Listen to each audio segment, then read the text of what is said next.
Hey guys, I'm Cherie Criswell, independent designer for Couture.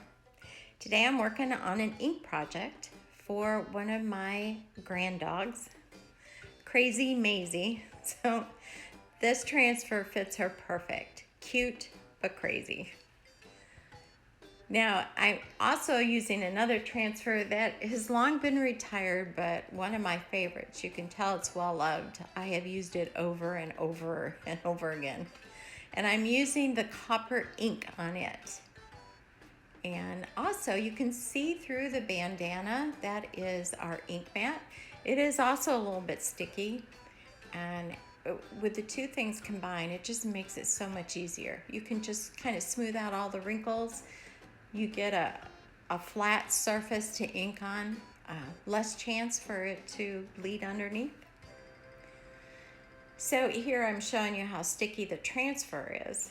And after you're all done and you're cleaning it up, you're going to put the sticky side of the transfer back on the backer on the glossy side. There's definitely a right and wrong side to do that.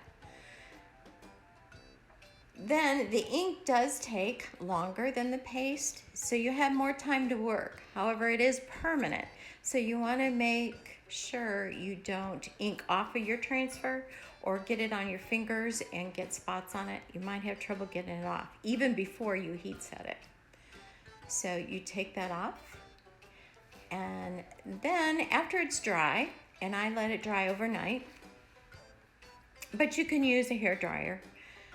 Then I use an easy press for 30 seconds on 305, I believe. You can also use an iron for 4 minutes on non-steam cotton setting. There it is, it's done.